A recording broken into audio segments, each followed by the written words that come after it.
Welcome to 10 minute school live class. তো একটু আগে তোমরা আইমান ভাইয়া আর শুভ ভাইয়ার গৌরবের ইতিহাস নিয়ে একটি ক্লাস পেয়েছো। ক্লাস বললে ভুল হবে, আমরা আসলে মুক্তিযুদ্ধ, আমাদের ইতিহাস, আমাদের জাতির ইতিহাস, আমাদের দেশের ইতিহাস সম্বন্ধে আমরা একটি আইডিয়া পেয়েছি, তাই না?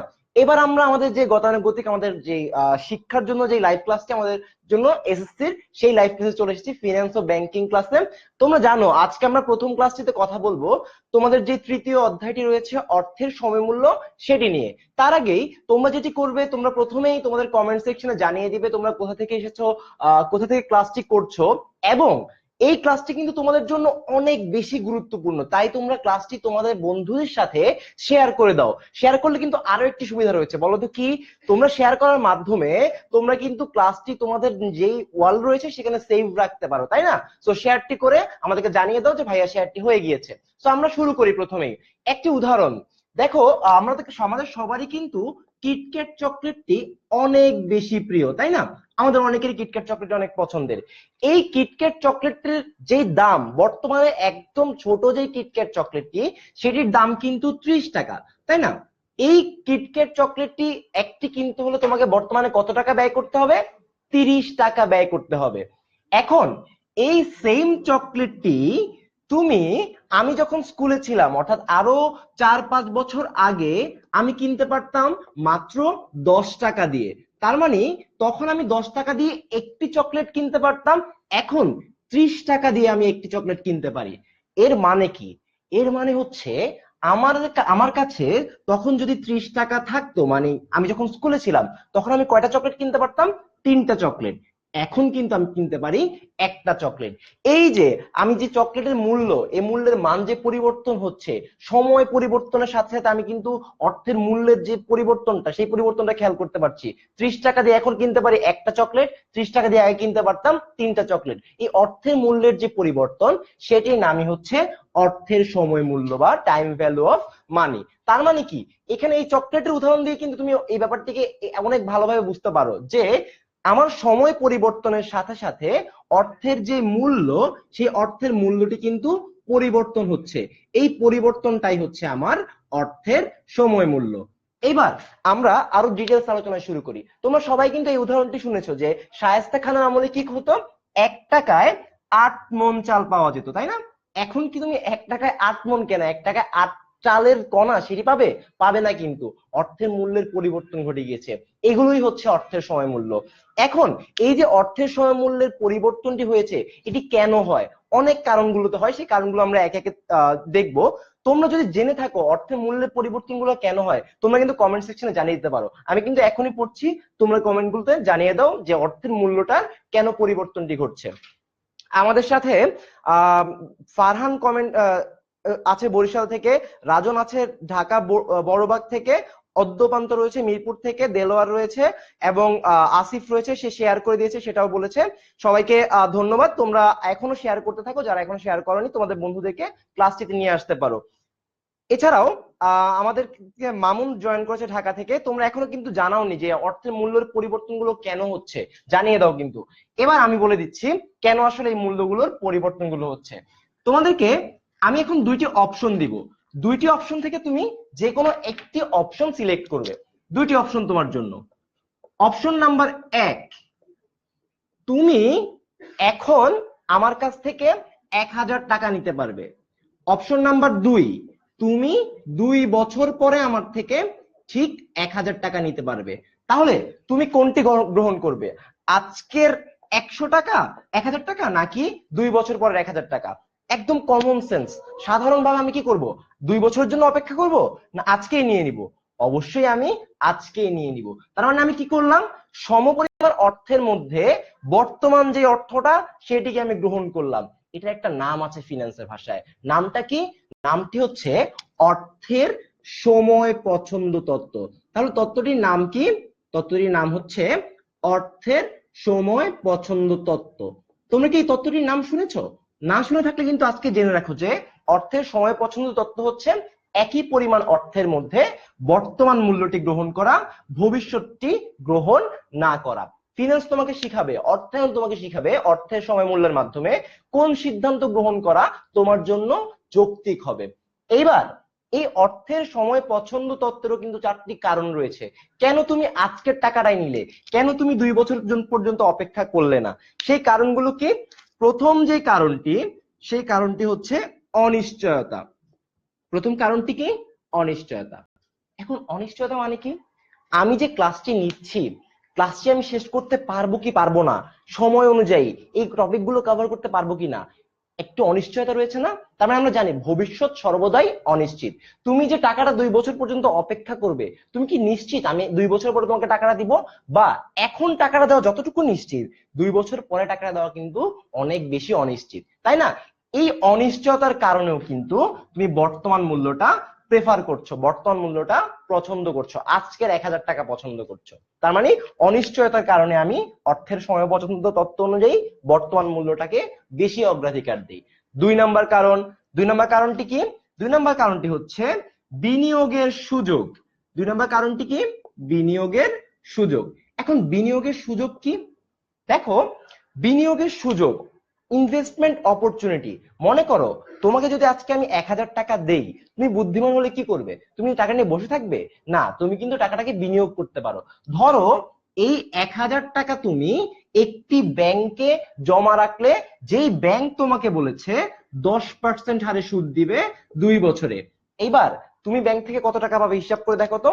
তুমি কিন্তু এই 1000 টাকার উপরে 10% সুদ প্রথম বছরে পাবে 100 টাকা, দ্বিতীয় বছরে যদি সুদ সরল সুদ হয় আরো 100 টাকা পাবে, টোটাল 200 টাকা কিন্তু তুমি সুদ পাবে। আর তোমার 1000 টাকা তো রয়েছেই, তার মানে তুমি কিন্তু 1200 টাকা সেখান থেকে পেলে। তার মানে খেয়াল করলে তুমি বিনিয়োগের একটা সুযোগ হারাচ্ছ যদি 2 বছর পরেরটি গ্রহণ করো। তাই বিনিয়োগের সুযোগ থাকার কারণে আমরা বর্তমান মূল্যটিকে অনেক বেশি পছন্দ করি, অনেক বেশি প্রেফার করি। 3 নম্বর যে কারণ, সেটি হচ্ছে ভোগের অগ্রাধিকার। 3 নম্বর কারণটি কি? ভোগের অগ্রাধিকার। এই বিষয়টিও তোমরা অনেক ভালোভাবে বুঝতে পারবে। একটি ছোট্ট উদাহরণ দেই। ধরো তোমাকে কয়েকদিন আগে কোরবানি ঈদ গিয়েছে না? ঈদে সবাই কি দেয়? বাবা মারা সালামি দেয়, গুরুজনরা কি দেয়? সালামি দেয়। এখন ওই ঈদে তোমার গুরুজন যদি তোমাকে বলতো তুমি এই ঈদে সালামিটা নিও না, তোমাকে আমি পরবর্তী রোজার ঈদে আরো 100 টাকা বেশি সালামি দিব এই ঈদ থেকে, তুমি কি তখন ওই জিনিসটার জন্য অপেক্ষা করবে? করবে না। যদিও সেটা ভালো হতো বা 100 টাকা বেশি পেতে, তাও কিন্তু তুমি অপেক্ষা করতে চাও না। তুমি চাও যে ঈদের সালামি সেই ঈদেই নিতে বা বর্তমান সময়ে নিতে। তার মানে তুমি বর্তমানটাকেই অনেক বেশি প্রেফার করছো। মানুষের একটা হিউম্যান সাইকোলজির জায়গা থেকে এটা হচ্ছে ভোগটাকে অনেক বেশি অগ্রাধিকার দেয়, অনেক বেশি প্রেফারেন্স দেয়। এটাই হচ্ছে ভোগের অগ্রাধিকার। আর একটি ছোট্ট উদাহরণ দেই। তোমাকে এখন যদি কেউ বলে যে তোমাকে 100 টাকা দিয়ে বলে 100 টাকাকে জমা রাখো, 1 মাস পরে তুমি 100 টাকা নিয়ে আবার আমার কাছে এসো, তুমি কিন্তু বলবে না আমি 100 টাকা দিয়ে চকলেট কিনবো, বা আমি 100 টাকা দিয়ে কোথাও ঘুরতে যাব, আমি 100 টাকা দিয়ে অন্য কিছু খাবো, তাই না? তার মানে আমরা চাই সবসময় বর্তমানেই ভোগ করে ফেলতে। এই জন্য ভোগের অগ্রাধিকারের কারণে অর্থের সময় পছন্দ তত্ত্ব অনুযায়ী আমরা বর্তমান মূল্যটাকে প্রেফার করি। এবং সর্বশেষ যে কারণটি, সেই কারণটি হয়তো তোমরা অনেকে কমেন্ট করেছো, সেটি হচ্ছে মুদ্রাস্ফীতি। মুদ্রাস্ফীতি, ইনফ্লেশন। অনেকে শুনেছি না যে বাংলাদেশে ইনফ্লেশন রেট বাড়ছে বা কমছে বা একটা রেশনাল পর্যায়ে রয়েছে। এই ইনফ্লেশন বা মুদ্রাস্ফীতি মানে কি? মুদ্রাস্ফীতি মানে হচ্ছে আমার দিন যত যায়, সময় যত যায়, অর্থের মূল্যটা কিন্তু অনেক বেশি পরিমাণে কমে যায়, মানুষের দ্রব্যমূল্যের দাম অনেক বেশি বেড়ে যায়। তার মানে মুদ্রাস্ফীতি মানে হচ্ছে মানুষের দ্রব্যমূল্যের যে দাম বেড়ে যাচ্ছে, এই বাড়ার মাধ্যমে কিন্তু মানুষের যে পার্চেজিং পাওয়ার, অর্থাৎ ক্রয় ক্ষমতাটা, সেই ক্রয় ক্ষমতা কিন্তু কমে যাচ্ছে। এই দ্রব্যমূল্যের দাম বেড়ে যাওয়া এবং মানুষের ক্রয় ক্ষমতা কমে যাওয়া, সেটি হচ্ছে মুদ্রাস্ফীতি। এই মুদ্রাস্ফীতির জন্য তুমি জানো যে 1000 টাকা দিয়ে আজকে তুমি যে পরিমাণ পণ্য বা যে পরিমাণ দ্রব্য কিনতে পারো, তুমি কিন্তু 2 বছর পরে সেই একই পরিমাণ দ্রব্য কিনতে পারবে না। যদি ইনফ্লেশন রেট বেড়ে যায়, তোমার কিন্তু এই সুযোগটি তুমি হারাচ্ছ। তাই আমরা বলতেই পারি অনিশ্চয়তা, বিনিয়োগের সুযোগ, ভোগের অগ্রাধিকার এবং মুদ্রাস্ফীতির কারণে আমরা একই পরিমাণ মানে অর্থের অপশনের ক্ষেত্রে বর্তমানটাকে গ্রহণ করি, যাকে আমরা বলি অর্থের সময় পছন্দ তত্ত্ব। এটাই হচ্ছে অর্থের সময় মূল্যের মূল ধারণা, যেখানে আমরা দেখতে পেয়েছি যে কিভাবে আজকের 1000 টাকা 1 বছর বা 2 বছর পর 1000 টাকা সমান হতে পারে না। আজকের কিটক্যাট চকলেট 30 টাকা, এটার দাম আরো অনেক কম ছিল পূর্বে, সামনে আরো বাড়বে বলে আমরা ধারণা করতে পারি, তাই না? এই যে পরিবর্তনগুলো হচ্ছে অর্থের, এই পরিবর্তনের মূল কারণ হচ্ছে কি জানো? সুদের হার। এবার তোমাদের জন্য একটি প্রশ্ন রয়েছে, তোমরা কমেন্ট করে আমাদেরকে জানিয়ে দাও এই প্রশ্নের উত্তর। প্রশ্নটি হচ্ছে তোমাদের জন্য, অর্থের সময় মূল্যের মূল কারণ কি? প্রশ্নটি কি? অর্থের সময় মূল্যের মূল কারণ কি? তোমরা কিন্তু আমাদেরকে কমেন্ট করে জানিয়ে দিতে পারো মূল কারণ কোনটি যদি তোমার জানা থাকে। অপশন এ সুদের হার, অপশন বি অর্থের তারল্য, অপশন সি মুদ্রানীতি, অপশন ডি বর্ধিত মুনাফা। তোমরা কিন্তু দ্রুত কমেন্ট সেকশনে জানিয়ে দাও যে আসলে অর্থের সময় মূল্যের মূল কারণটি কোথায়, বা মূল কারণটি কি সুদের হার, না মুদ্রানীতি, নাকি অর্থের তারল্য। আমাদেরকে এক্ষুনি দ্রুত কমেন্ট সেকশনে জানিয়ে দাও। আমরা দেখছি কে কে আমাদেরকে সঠিক উত্তরটি দিতে পারছে। রাকেশ কমেন্ট করেছো এ, অনেক কমেন্ট করেছো সুদের হার, দীপ কমেন্ট করেছো এ, অনেক আবারও কমেন্ট করেছো সুদের হার, পায়েল কমেন্ট করেছো সুদের হার। তার মানে তোমরা বলার চেষ্টা করছো অর্থের সময় মূল্যের মূল কারণ হচ্ছে সুদের হার। দেখতে পেয়েছো তোমরা কিন্তু আস্তে আস্তে শিখে যাচ্ছ যে অর্থের সময় মূল্যের মূল কারণ সঠিক উত্তর হচ্ছে সুদের হার। যারা পেরেছো তোমাদের 10 মিনিটস স্কুলের পক্ষ থেকে অনেক বেশি অভিনন্দন। তোমরা আসলে এই পর্যন্ত ব্যাপারটিকে ধরতে পেরেছো, শিখতে পেরেছো। তোমরা যদি চাও তোমাদের মতো করে তোমাদের বন্ধুরাও শিখুক, তাহলে কিন্তু তোমরা এই ভিডিওটি তোমাদের বন্ধুদের সাথেও শেয়ার করে দিতে পারো। এইবার আমরা দ্বিতীয় যে ব্যাপারটি সেটি শিখবো। আমাদের সবারই একটি কনফিউশন আছে না, যে এই অর্থের সময় মূল্যের মধ্যে যে অঙ্কগুলো রয়েছে অনেক কঠিন, ক্যালকুলেশন গুলো অনেক কঠিন। আজকে কিন্তু আমরা ক্যালকুলেশন করা শিখবো, কখন বর্তমান মূল্যের সূত্র অ্যাপ্লাই করতে হয়, কখন ভবিষ্যৎ মূল্যের সূত্র অ্যাপ্লাই করতে হয় সেটি শিখবো। সেটি সম্বন্ধে একটি পরিষ্কার ধারণা নিয়ে আমরা ক্লাস থেকে যাব, ঠিক আছে? এবার তাহলে আমরা আস্তে আস্তে সেই ক্যালকুলেশনের পথে ধাবিত হই। কিন্তু একটি গুরুত্বপূর্ণ বিষয় আছে এখানে, এটি মিস করলে চলবে না। সেটি হচ্ছে সবাই যেটা করে, যে ভুলটা করে, সেটা হচ্ছে আমাদের অর্থের সময় মূল্যের অঙ্ক করার সময় না বুঝে, কনসেপ্ট না বুঝে, ধারণা না বুঝে সরাসরি অঙ্কের দিকে চলে যায়। তখন তার যেটা হয়, সে তখন কিন্তু সঠিক জায়গায় সঠিক সূত্রটি ব্যবহার করতে পারে না, যার কারণে সে পরীক্ষায় খারাপ করে। এবার আমরা কি সেই কাজটা করব? আমরা কিন্তু এই ভুলটা করব না। আমরা এখান থেকে আজকে শিক্ষা নিয়ে যাব কখন কোন মূল্যের সূত্র অ্যাপ্লাই করে অঙ্কটি সমাধান করতে হয়। প্রথমেই আমাদেরকে জানতে হবে যে অর্থের সময় মূল্যের দুটি মূল্য রয়েছে। একটি হচ্ছে বর্তমান মূল্য, যেটাকে আমরা ইংরেজিতে বলি প্রেজেন্ট ভ্যালু, সংক্ষেপে পিভি। আরেকটি হচ্ছে ভবিষ্যৎ মূল্য, যেটাকে আমরা ইংরেজিতে বলি ফিউচার ভ্যালু, সংক্ষেপে এফভি। এখন এই বর্তমান মূল্য আর ভবিষ্যৎ মূল্যের মধ্যে পার্থক্যটি কি, আসলে কোনো পার্থক্য আছে কিনা? আমরা একটু আগে কিন্তু একটা উদাহরণ দিয়েছিলাম, মনে আছে? যে 1000 টাকা তুমি আজকে নিতে পারো, 1000 টাকা 2 বছর পরে নিতে পারো। ধরে নিচ্ছি এই 1000 টাকা যদি তুমি ব্যাংকে বিনিয়োগ করো 2 বছরের জন্য, তাহলে তুমি 2 বছর পরে কত টাকা পাবে? তুমি 2 বছর পরে 1250 টাকা পাবে, ধরে নিচ্ছি। তার মানে আমরা বলতে পারি না আজকের 1000 টাকার 2 বছর পরে অর্থাৎ ভবিষ্যতের মূল্যটাই হচ্ছে 1250 টাকা। তার মানে বর্তমানে প্রাপ্ত একটি নির্দিষ্ট পরিমাণ অর্থের ভবিষ্যৎ যে মূল্য, সেটাই হচ্ছে ভবিষ্যৎ মূল্য। একইভাবে বলতে পারি ভবিষ্যতে প্রাপ্ত একটি নির্দিষ্ট পরিমাণ অর্থের বর্তমান যে মূল্য, সেটি হচ্ছে বর্তমান মূল্য। এখন একটি বিষয় এখানে একটু খুবই গুরুত্বপূর্ণ এবং খুবই সেন্সিটিভ, তোমাদের জানা দরকার যে বর্তমান মূল্য ভবিষ্যৎ মূল্য যে ক্যালকুলেশনের সূত্রটি কি মনে রাখা দরকার না? প্রথমেই বর্তমান মূল্যের সূত্র, প্রেজেন্ট ভ্যালু ইকুয়ালস টু, আমরা যে সূত্রটি জানি সেটি হচ্ছে ফিউচার ভ্যালুকে ভাগ করি, দুঃখিত, আমরা ফিউচার ভ্যালুকে ভাগ করি কি দ্বারা? 1 plus i to the power N দ্বারা। একইভাবে ভবিষ্যৎ মূল্যের সূত্রটি কি? ভবিষ্যৎ মূল্যের সূত্র হচ্ছে আমরা যে বর্তমান মূল্য থাকে সেটিকে আমরা কি করি? 1 প্লাস আই দ্বারা গুণ করি, ঠিক আছে? এবার এখানে একটা জিনিস খেয়াল করো, আমরা এখানে কি করছি? আমরা এখানে ভবিষ্যৎ মূল্যের জায়গায় গুণ করছি, বর্তমান মূল্যের জায়গায় কি করছি? ভাগ করছি। খেয়াল করো ব্যাপারটা। কেন আমি বললাম মনে রাখতে যে ভবিষ্যৎ মূল্যে আমি গুণ করছি বর্তমান মূল্যকে, বর্তমান মূল্যে ভাগ করছি? তার কারণ হচ্ছে এবার আমরা শিখব প্রথম যেই সংখ্যাটি আমরা সূত্রের মধ্যে পেলাম যে আই, আই মানে আসলে কি? সুদের হার, তাই না? তোমরা আসলে কমেন্ট করে জানিয়ে দিতে পারো আমাদেরকে এই আই বা এই যে ছোট্ট পূর্ণ সংখ্যাটি এটার নাম কি? আমি কিন্তু এখনই কমেন্টটি পড়বো যে আই এর সঠিক উত্তরটি তোমরা জানো কিনা বা আই এর সঠিক নাম তোমরা জানো কিনা। আই এর নাম হচ্ছে ইন্টারেস্ট। উদ্দিন বলেছো, তার মানে তুমি জানো যে রেট অফ ইন্টারেস্টই হচ্ছে আই। তার মানে রেট অফ ইন্টারেস্ট বা বাংলা এটাকে আমরা বলি সুদের হার। এইবার এই সুদের হার, সুদ কত প্রকার তোমরা জানো?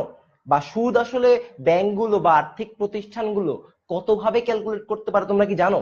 দুই ভাবে।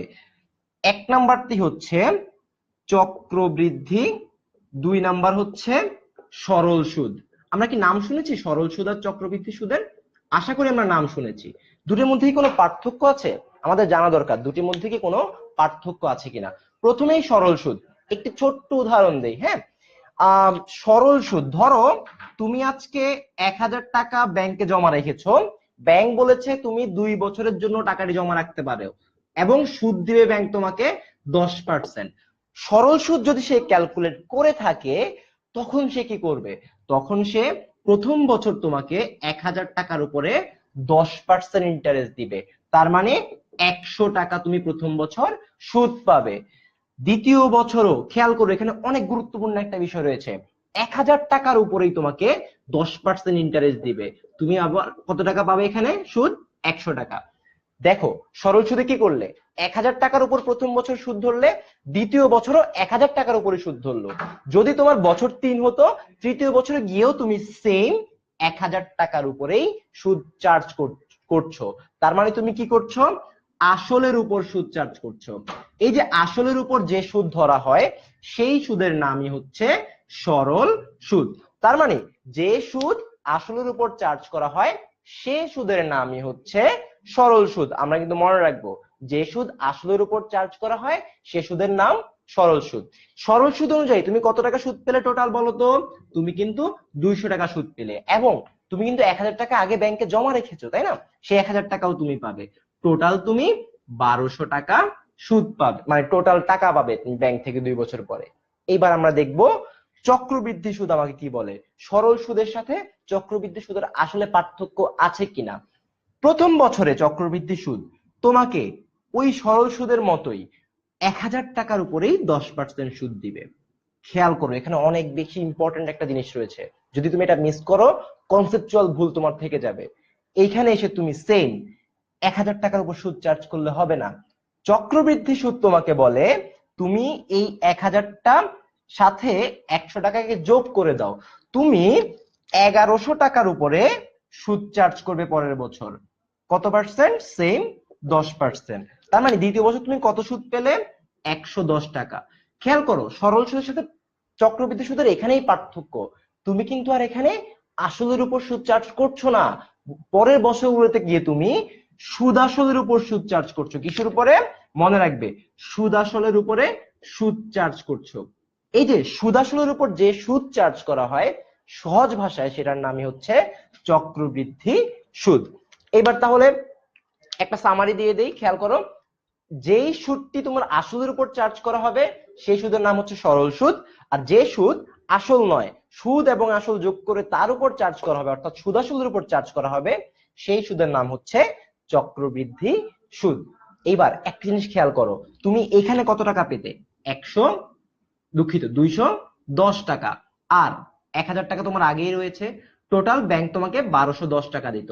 খেয়াল করো তুমি একজন বিনিয়োগকারী হলে তোমার জন্য সরল সুদ ভালো না চক্রবৃদ্ধি সুদ ভালো? সরল সুদ অনুযায়ী পাচ্ছ 1200 টাকা, চক্রবৃদ্ধি সুদ অনুযায়ী পাচ্ছ 1210 টাকা। তাহলে কোনটা ভালো? চক্রবৃদ্ধি সুদ ভালো। হ্যাঁ বন্ধুরা, ব্যাংক, আর্থিক প্রতিষ্ঠান, বীমাকারী কোম্পানি, যা যেখানেই তুমি বিনিয়োগ করো না কেন, যারা তোমাকে সুদ দেয় কেউ কিন্তু এখন আর সরল সুদে দেয়, বেশিরভাগ ক্ষেত্রে চক্রবৃদ্ধি সুদেই দেওয়া হয়।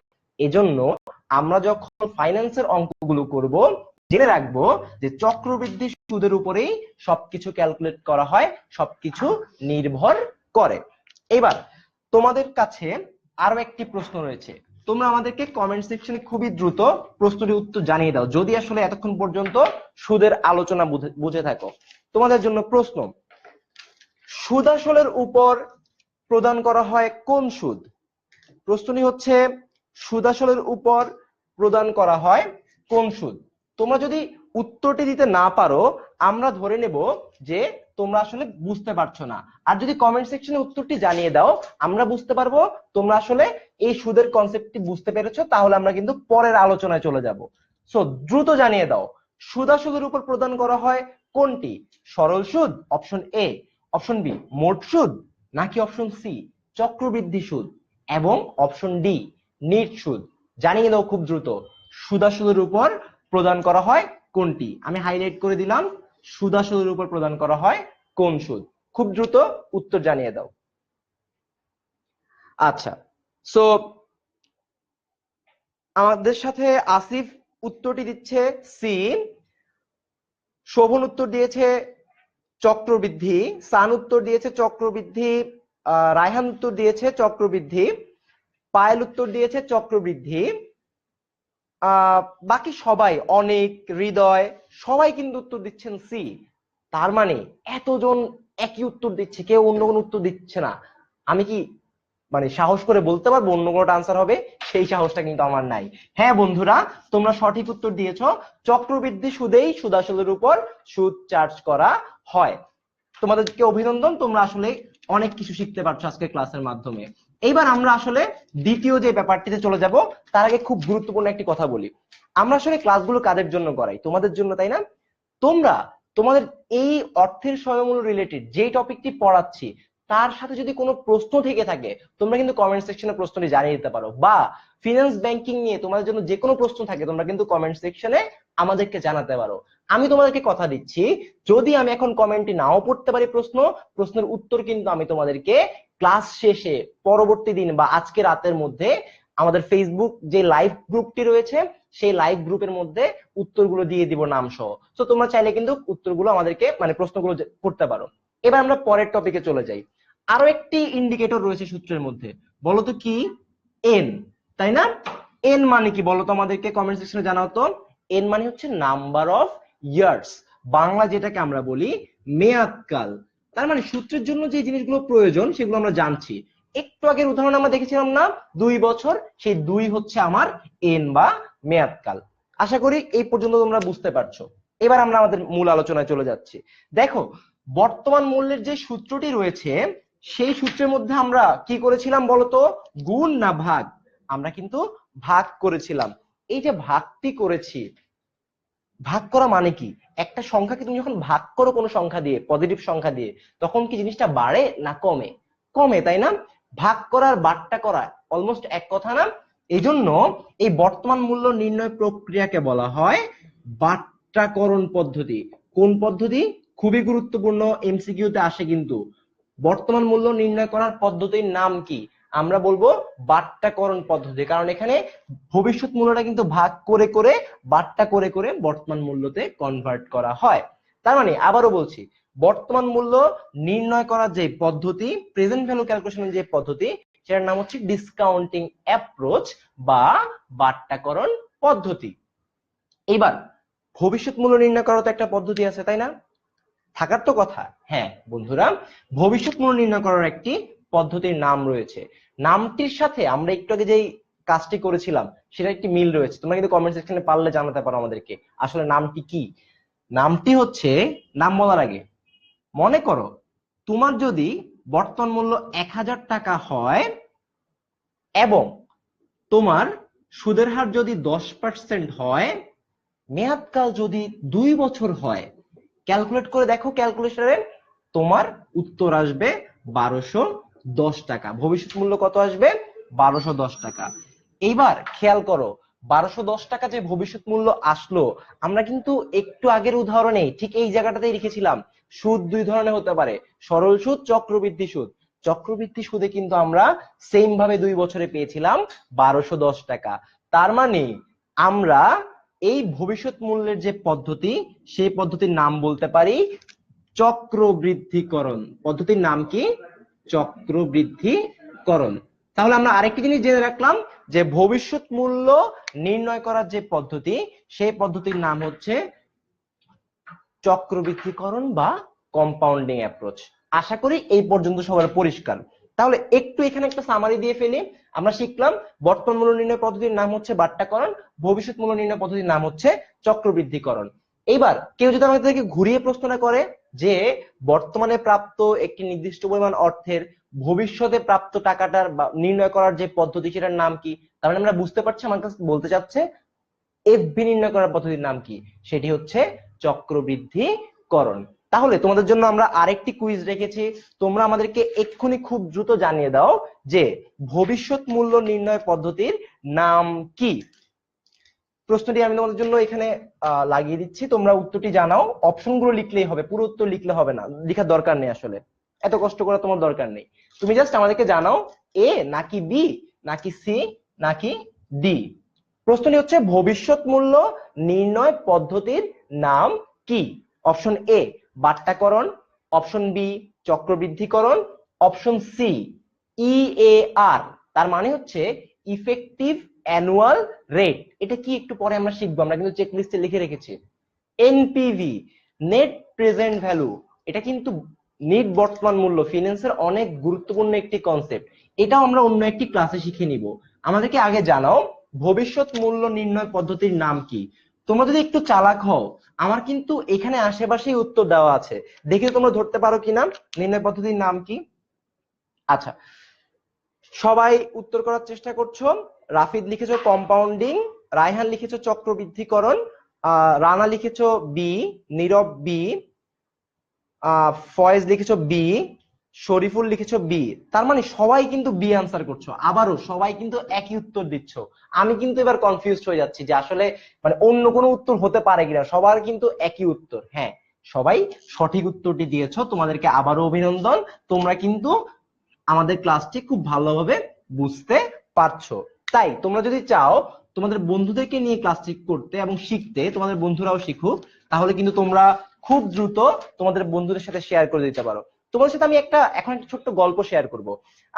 আমার বা আমাদের ক্ষেত্রে এটা কিন্তু একটা কমন জিনিস। আমার যখন এইচএসসি পরীক্ষা রেজাল্ট দেওয়া হয়, তখন কিন্তু আমার আলহামদুলিল্লাহ আল্লাহর রহমতে মোটামুটি একটা ভালো রেজাল্ট হয়েছিল, কিন্তু আমার মন খারাপ ছিল, আমি কিন্তু সেলিব্রেট করতে পারছিলাম না। কারণ হচ্ছে আমার যে বন্ধু, আমার যে খুব ক্লোজ ফ্রেন্ড রয়েছে, তাদের মধ্যে অনেকেই কিন্তু ভালো ফলাফল করতে পারেনি। এখন এরকম যদি অবস্থা হয়, তুমি ভালো রেজাল্ট করছো, তোমার বন্ধুরা ভালো রেজাল্ট করছে না, তোমার মনে কি ভালো শান্তি থাকবে? তুমি কি একসাথে তাদেরকে নিয়ে তোমার মানে কলেজে পড়তে পারবে? পারবে না কিন্তু। তাহলে তুমি যদি চাও তোমার বন্ধুও ভালো ফলাফল করুক, তাহলে কিন্তু তোমাদের সাথে ওদের সাথেও লাইভ ক্লাসটি শেয়ার করে দেওয়া উচিত। এবার আমরা কতটুকু শিখেছি দেখি তো। এই পার্টটা হয়ে গিয়েছে, বর্তমান মূল্য ভবিষ্যৎ মূল্য হয়ে গিয়েছে। এবার আমরা কয়েকটা গাণিতিক ক্যালকুলেশন দেখব। সবাই ক্লাসের মধ্যে যেটা করতে পারো, তোমার হাতের পাশে ক্যালকুলেটরটি নিয়ে বসতে পারো, কারণ আমাদের অর্থের সমমূল্যের অঙ্ক করতে হলে বেশিরভাগ ক্ষেত্রে কিন্তু ক্যালকুলেটর প্রয়োজন। এবার আমরা ছোটখাটো অঙ্ক দিয়ে শুরু করি, ভয় পাওয়ার কোনো কারণ নেই। আমরা এই ক্লাসে এই জিনিসটা বুঝে তারপরে ক্লাস থেকে যাব, কোনো সমস্যা নেই। সমস্যা নাম্বার 1, আজকে তুমি তোমার বন্ধুকে 2 বছরের জন্য ঋণ দিলে, 2 বছর পর তোমার বন্ধু তোমাকে কত টাকা দিবে। প্রশ্নটি আমি আবারও পড়ছি। আজকে তুমি তোমার বন্ধুকে 20,000 টাকা দিলে, 10% সুদের হারে 2 বছরের জন্য ঋণ দিলে, 2 বছর পর সেই বন্ধু তোমাকে কত টাকা দিবে। এইবার অর্থের সমমূল্যের অঙ্ক করার জন্য একটি গুরুত্বপূর্ণ জিনিস মাথায় রাখতে হবে, যে তুমি প্রশ্ন পড়ে সরাসরি কখনো উত্তর দিতে যাবে না, অঙ্ক করতে যাবে না। যেটা করবে সব সময় দুটি কাজ আমি আগে লিখে দিচ্ছি, তোমরা চাইলে পয়েন্ট আউট করে রাখতে পারো।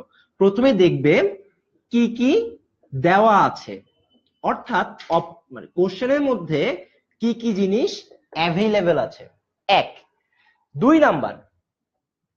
নাম্বারটি হচ্ছে তোমাকে কি করতে হবে, তার মানে এটা হচ্ছে রিকোয়ারমেন্ট, অর্থাৎ কি তোমাকে প্রস্তুত করতে হবে। সে দুটি না বোঝার আগে তুমি কখনো অর্থের সমমূল্যের অঙ্ক উত্তর করতে যাবে না। সো এই দুইটা জিনিস ওয়াইজ আমরা শুরু করি। প্রথমে আমাদেরকে দেখতে হবে আমার কাছে কি কি দেওয়া আছে।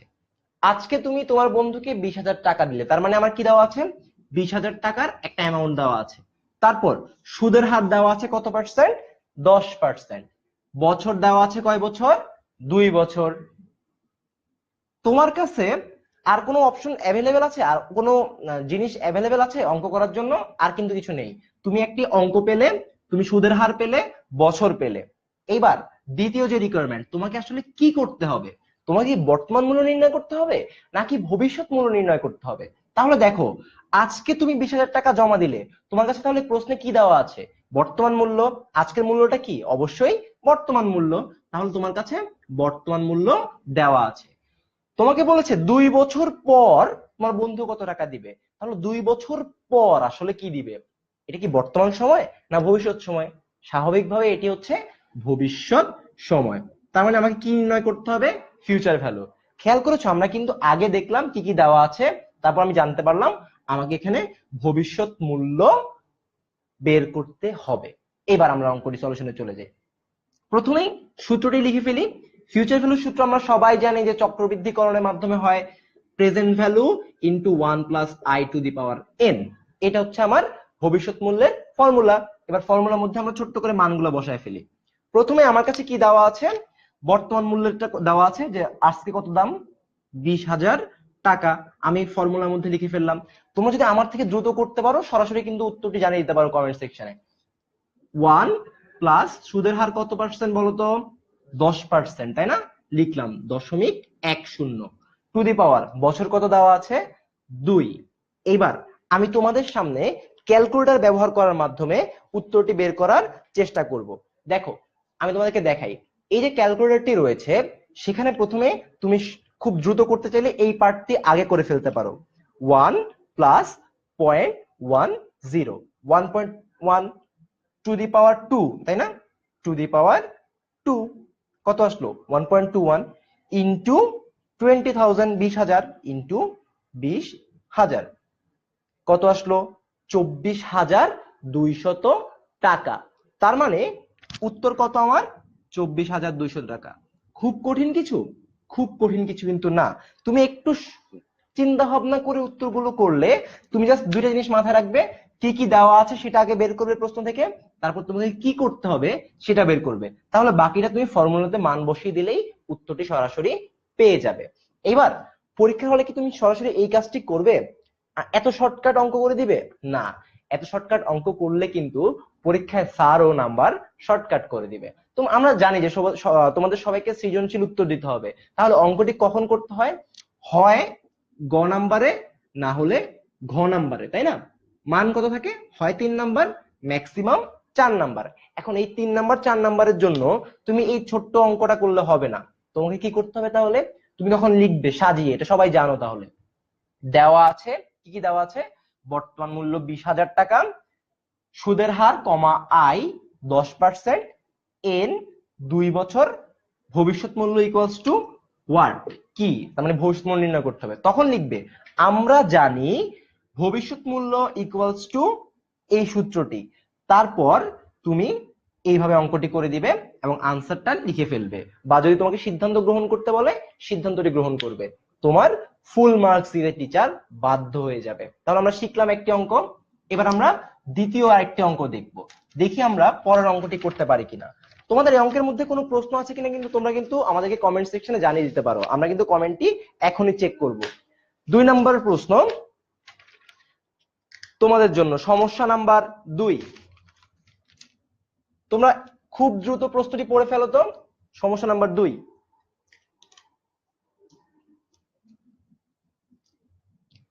তুমি এইচএসসি পরীক্ষার পর একটি বাইক কিনতে চাও। আমাদের অনেকেরই কি মোটরসাইকেলের প্রতি একটা নেশা থাকে না, যে আমি বড় হয়ে বাইক চালাবো, বা যখনই বলি বাসায় যে আম্মু আমাকে একটা বাইক কিনে দাও, আম্মু তখন কি বলে, আগে এসএসসি পাস করো, তারপর এরপর এইচএসসি পাস করো, তারপর একটি ভালো বিশ্ববিদ্যালয়ে চান্স পাও, তারপর তোমাকে দিবে। এখন তুমি দৃঢ় প্রতিজ্ঞ, তুমি আজকে এইচএসসি পরীক্ষা এবছর শেষ হলেই 2 বছর পর যখন এইচএসসি পাস করবে তখনই তুমি বাইকটা কিনতে চাও। এখন তুমি যে বাইকটা কিনতে চাইবে 2 বছর পরে, সেটার দাম হচ্ছে 2 লক্ষ টাকা। সেটার দাম কত, 2 লক্ষ টাকা। এবং বাজারে সুদের হার কত আছে, বাজারে সুদের হার আছে হচ্ছে 10%। ওই বাইকের জন্য যদি ওই বাইকটা কিনতে চাও, বর্তমানে তোমাকে ব্যাংকে কত টাকা রাখতে হবে, সরাসরি প্রশ্ন দেওয়া আছে, তাই না? আমরা আগে দেখি তো তোমাদের কোনো প্রশ্ন আছে কিনা। ফরহাদের একটি প্রশ্ন রয়েছে, যে প্রশ্ন না আসলে সে একটি রিকোয়েস্ট করেছে যে তার মূলধন ব্যয় অধ্যায়ে সমস্যা রয়েছে। হ্যাঁ বন্ধুরা, আমরা ধীরে ধীরে মূলধন ব্যয়, মূলধন বাজেটিং, যত কঠিন কঠিন চ্যাপ্টার গুলো রয়েছে আমরা সেগুলো এঙ্গেজ করার চেষ্টা করব, আমরা আমাদের সেগুলোতে নিয়ে আসব। এবং সবাই কিন্তু এর আগে ওই অঙ্কটিতে ভবিষ্যৎ মূল্যের ক্যালকুলেশনটি করে দিয়েছে, সবাইকে অসংখ্য ধন্যবাদ, তোমরা আসলেই কিছু শিখতে পারছো, তোমাদেরকে অভিনন্দন। এবার আমরা এই অঙ্কটিতে চলে যাব। প্রথমেই আমাদের যে চেক লিস্টটি রয়েছে, কি কি দেওয়া আছে এবং কি করতে হবে, এই দুইটা কিন্তু আমাদেরকে আগে আইডেন্টিফাই করে ফেলতে হবে। সো আমরা প্রশ্নটি পড়ে দেখলাম, আমার কাছে দেওয়া আছে বছর, মানে এন 2 বছর, তাই না? তারপরে আমাদের কাছে দেওয়া আছে 2 লক্ষ টাকা, সেটা কি বর্তমান মূল্য না ভবিষ্যৎ মূল্য সেটা আমরা একটু পরে দেখছি। সুদের হার দেওয়া আছে 10%, ঠিক আছে? এই বাইকের জন্য বর্তমানে তোমাকে কত টাকা রাখতে হবে সেটা হচ্ছে তোমার জন্য কোশ্চেন। তার মানে বর্তমানে তোমাকে কত টাকা রাখতে হবে, এটা কি বর্তমান মূল্য না ভবিষ্যৎ মূল্য? এখন এই যে 2 লক্ষ টাকা তোমার দেওয়া আছে, এই 2 লক্ষ টাকা কি 2 বছর পরে বাইকের দাম না? এটা কি বর্তমান মূল্য না ভবিষ্যৎ মূল্য? 2 বছর পরের মূল্য, ভবিষ্যৎ মূল্য। তার মানে আমাদের কি দেওয়া আছে? ফিউচার ভ্যালু প্রশ্নে দেওয়া আছে।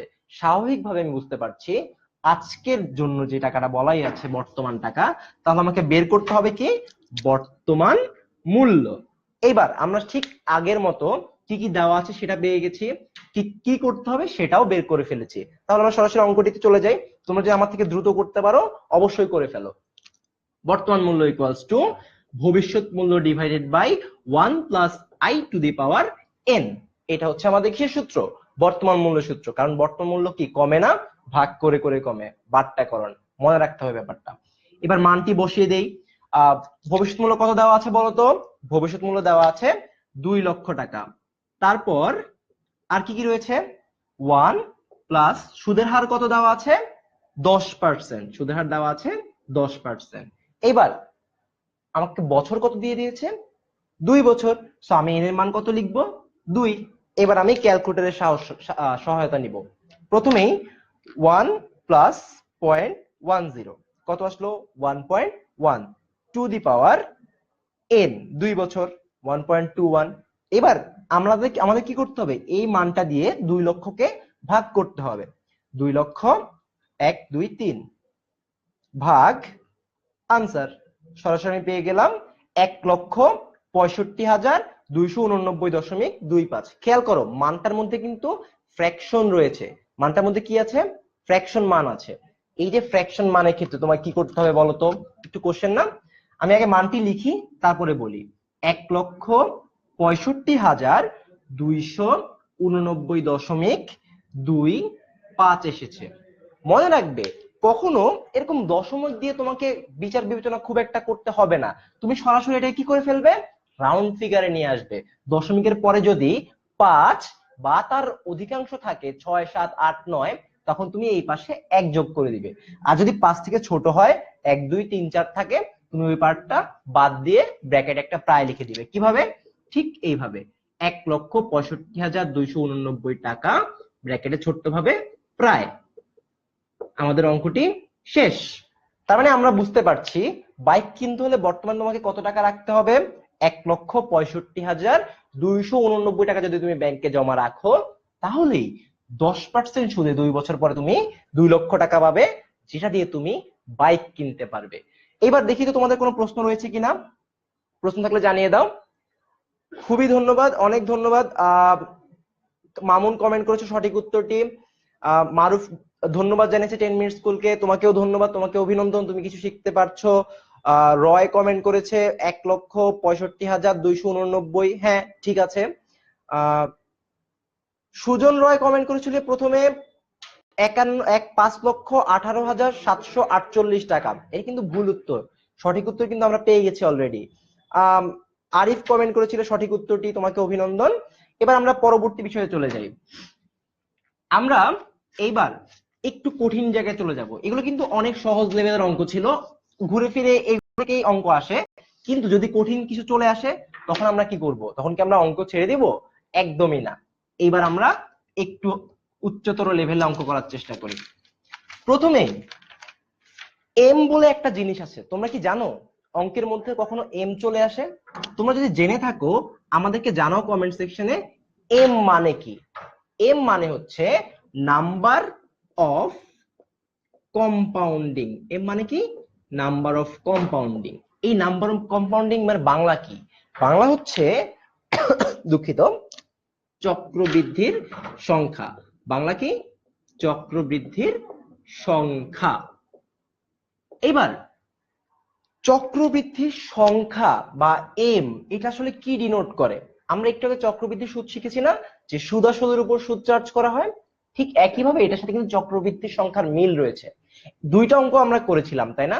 দুইটা অঙ্কের মধ্যেই আমরা দেখতে পেয়েছিলাম বার্ষিক সুদ, অর্থাৎ প্রতি বছর একবার সুদ গণনা করা হয়, তাই না? কিন্তু সবসময় কিন্তু বার্ষিক সুদ গণনা করা নাও হতে পারে। প্রতি মাসে সুদ গণনা করতে পারে, 6 মাস পর পর সুদ গণনা করতে পারে, 3 মাস পর পর সুদ গণনা করতে পারে, পারে না? পারে। কিন্তু তখন অঙ্কের মধ্যে যদি এরকম ভাবে বলে দেয়, তখন তুমি আসলে কি করবে জানা দরকার না? সেটি এখন আমরা দেখব। তার আগে এম তাহলে কি আমরা জানলাম না? এম মানে হচ্ছে চক্রবৃদ্ধির সংখ্যা। এখন এটা কিন্তু মাঝে মাঝে কনফিউজ করে দেয় আমাদেরকে, আমরা তো এখন মাত্র শিখছি, প্রথম টাইম ভ্যালু অফ মানি দেখতেছি, তাই না?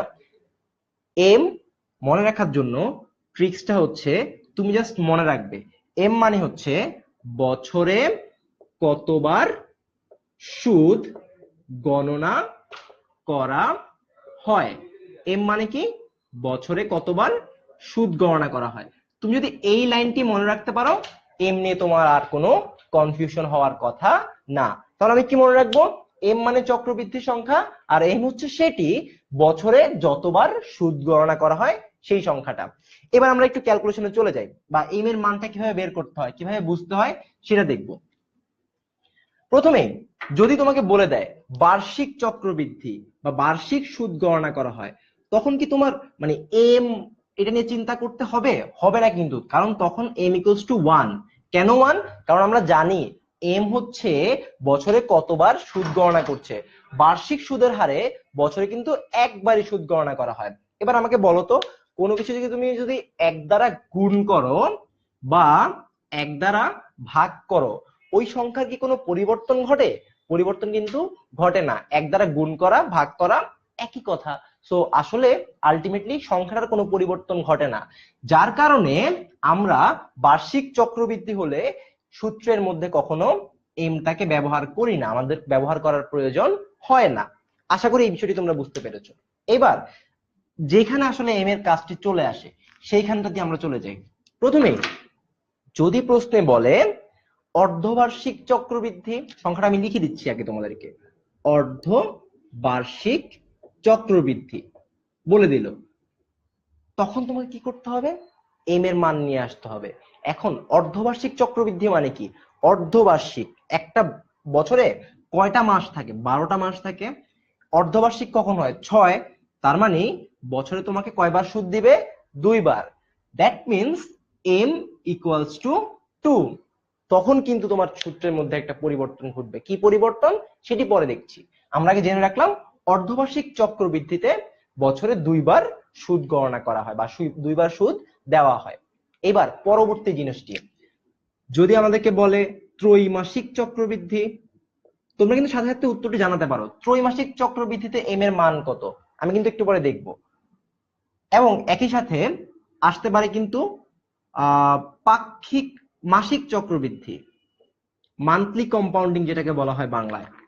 তোমরা জানাতে পারো এই দুটিতে আসলে এম এর মানটি কত হয়। আমি কিন্তু দেখছি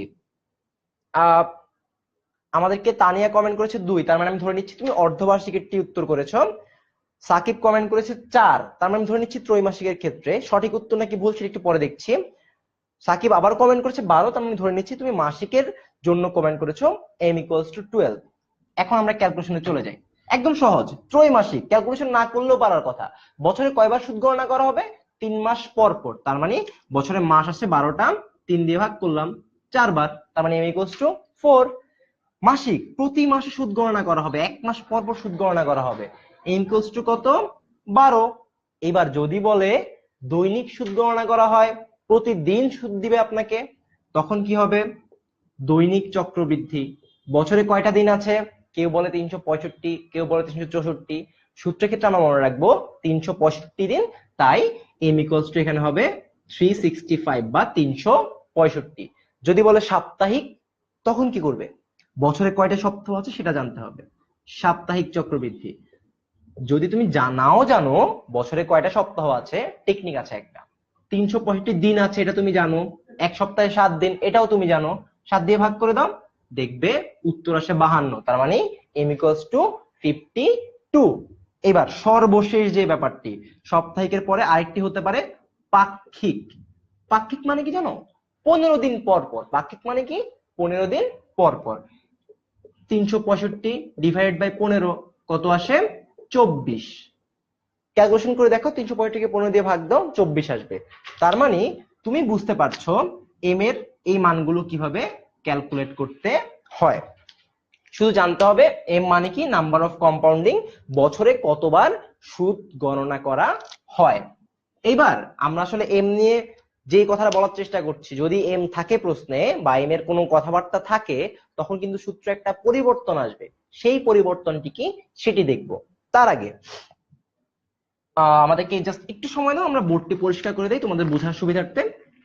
এবার আমরা জানি যে অর্থের কয়টা মূল্য আছে?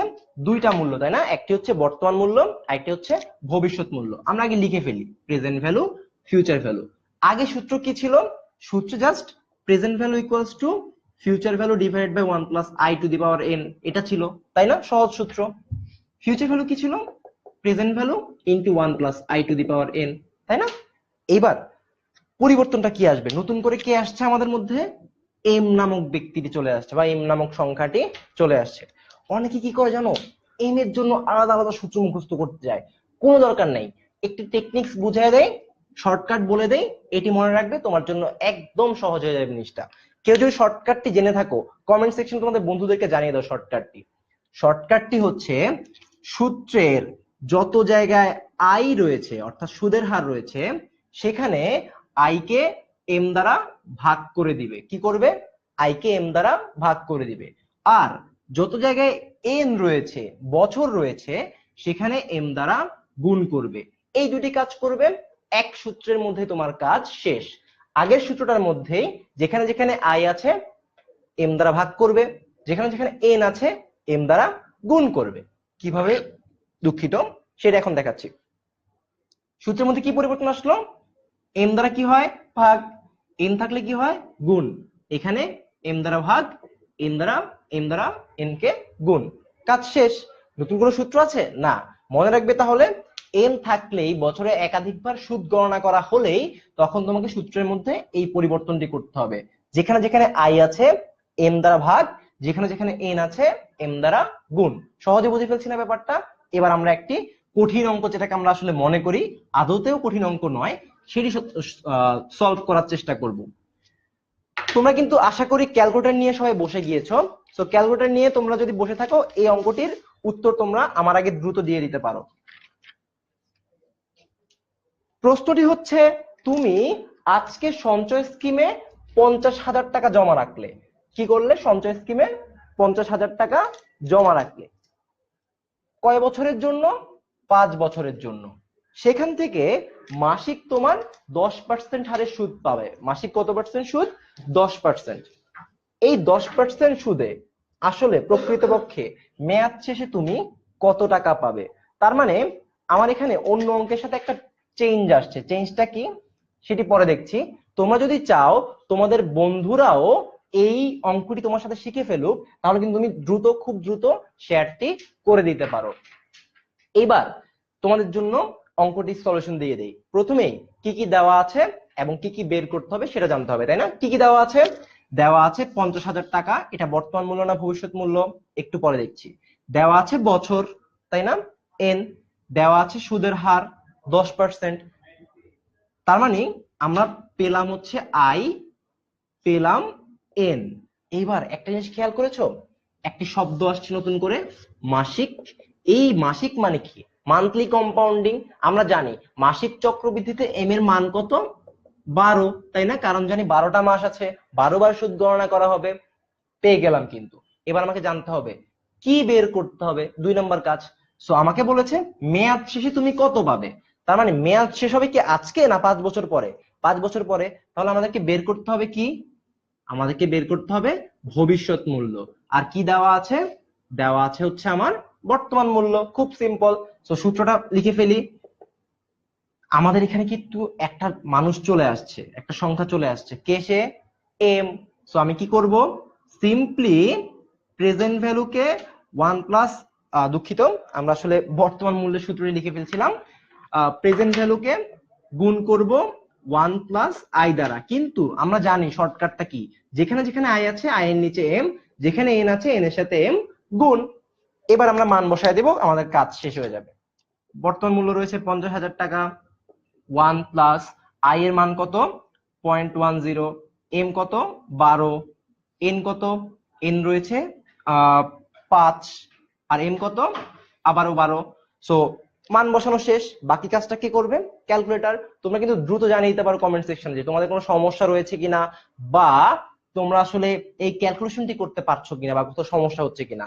এবং আমার আগে যদি করে ফেলতে পারো উত্তরটি জানিয়ে দাও, আমি মিলিয়ে দেখবো আসলে তোমাদের সঠিক উত্তরটি হয়েছে কিনা। আমি করে ফেলি। প্রথমেই 0.10 ডিভাইড বাই 12, তারপর যোগ করলাম 1, তারপরে টু দি পাওয়ার 5 12 60, আমি জানি 60 ইন্টু 50,000 কত আসলো? 12,265 দশমিক, 12,265 দশমিক কত? 44। আমরা এখন এক সংখ্যা বাড়াবো না কমাবো দরকার নেই, যা আছে বাম পাশটা পুরোটা তুলে দিব। কত আসলো তাহলে আমার উত্তর? 12,265 টাকা। এবার আমাদেরকে, তোমরা আসলে উত্তরটি দিতে পেরেছো কিনা আমরা চেক করে নেই। স্নেহা কমেন্ট করেছো 12,265। রিফাত কমেন্ট করেছো 30,379। না, হয়নি তো। দেখো আমার বর্তমান মূল্যই 50,000, ভবিষ্যৎ মূল্য কি 30,000 হতে পারে? না, বড় হবে। সো জীবনেও হওয়ার চান্স নেই। একটু দেখে নাও, তোমার ক্যালকুলেশনে ভুল করেছো। ফরহাদ লিখেছো 12,265। রূপম লিখেছো 12,265 অ্যাপ্রক্সিমেটলি। Good, very good. এটাই আমি আসলে দেখতে চেয়েছিলাম যে তোমরা ওই প্রায় শব্দটি লিখছো কিনা। তোমরা কিন্তু প্রায় শব্দ লিখতে পেরেছো, তার মানে ব্র্যাকেটে কি লিখে ফেলবে? প্রায় লিখে ফেলবে। Very good. এবার আমরা পরেরটা চলে যাব, আমাদের আজকের দিনের শেষ concept, effective annual rate, EAR.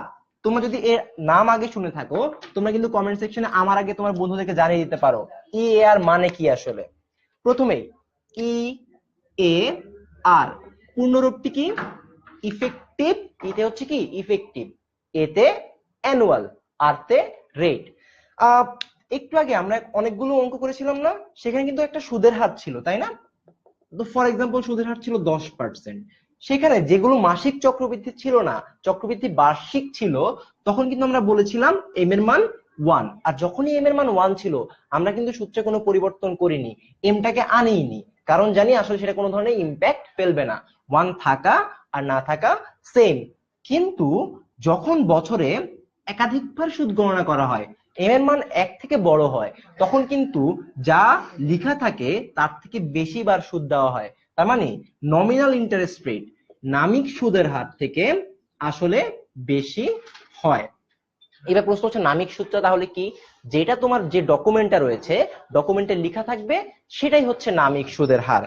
এবার ফর এক্সাম্পল একটা প্রশ্ন দেই, প্রশ্নটা দিয়ে আমাদের অঙ্কটি করে আমরা আসলে শেষ কনসেপ্টটিও বুঝে ফেলি। প্রশ্নটি হচ্ছে সাপ্তাহিক 12% সুদের হারে যদি তুমি টাকা জমা রাখো। কি বললাম? সাপ্তাহিক 12% সুদের হারে যদি তুমি টাকা জমা রাখো, প্রকৃতপক্ষে কত হারে সুদ তুমি পাবে? দেখো পরিবর্তনটি খেয়াল করো। প্রথমেই আমার একটা সুদের হার দেওয়া আছে না 12%, এটা কিন্তু আমার আয়, তাই না? এটা হচ্ছে আমার আয়। এই যে আয়টা লেখা আছে না 12%, এটাই হচ্ছে আমার নমিনাল ইন্টারেস্ট রেট বা নামিক সুদের হার, অর্থাৎ যেটা লেখা থাকে 12% আয়। এতটুকু ক্লিয়ার আশা করি। আমাদের বলেছে প্রকৃতপক্ষে সুদের হার কত, ইফেক্টিভ অ্যানুয়াল রেটটা কত, আসলে তুমি কত হারে সুদ পাবে। ইফেক্টিভ অ্যানুয়াল রেটের একটি ফর্মুলা রয়েছে ক্যালকুলেট করার, কেউ কি তোমরা পারো? পারলে কিন্তু কমেন্টে লিখে ফেলতে পারো।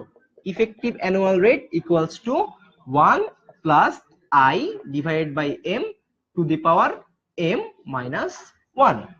এবার সূত্রের মধ্যে আমরা জাস্ট মানটা বসায় দিব। 1 প্লাস সুদের হার কত দেওয়া আছে 12%, 0.12 এম। এখানে একটু খেয়াল করতে হবে যে এমটা মানে কি আমরা জানি চক্রবৃদ্ধির সংখ্যা, তাই না? এই যে চক্রবৃদ্ধির সংখ্যা সাপ্তাহিক বলেছি, সাপ্তাহিক চক্রবৃদ্ধিতে এম এর মান কত আমরা জানি। বছরে সপ্তাহ আছে কয়টা 60টা, 52, তার মানে এম এর মান কত আসলো 52। আমরা মানটা বসায় দিলাম। এম এর মান আবারও এখানে বসাতে হবে সূত্র অনুযায়ী -1। এবার ক্যালকুলেটরে তোমরা কিন্তু আমার সাথে সাথেও করে ফেলতে পারো। দেখো ক্যালকুলেটরে কিভাবে ক্যালকুলেট করতে হয়। 0.12 ভাগ 52 ইকুয়ালস টু 2.30 সামথিং চলে এসেছে। এবার প্লাস 1 দিলাম টু দি পাওয়ার 52 কত আসলো দেখো তোমরাই দেখে নাও। 1.1273 মাইনাস 1 কত আসলো 0.1273, 0.1273। এখানে একটা গুরুত্বপূর্ণ কাজ করতে হবে। তুমি যদি এটাকে সংখ্যায় নিয়ে আসতে চাও 100 দ্বারা গুণ করতে হবে। টোটালটাকে নিয়ে আসলে কত আসে 12.73%। খেয়াল করো তোমার ইফেক্টিভ অ্যানুয়াল রেট কত তাহলে 12.73%, আর লেখা ছিল কত নমিনাল রেট 12%। তার মানে প্রকৃতপক্ষে তুমি আসলে কত হারে সুদ পাচ্ছ এম চেঞ্জ হওয়ার কারণে, সেটাই হচ্ছে ইফেক্টিভ অ্যানুয়াল রেট।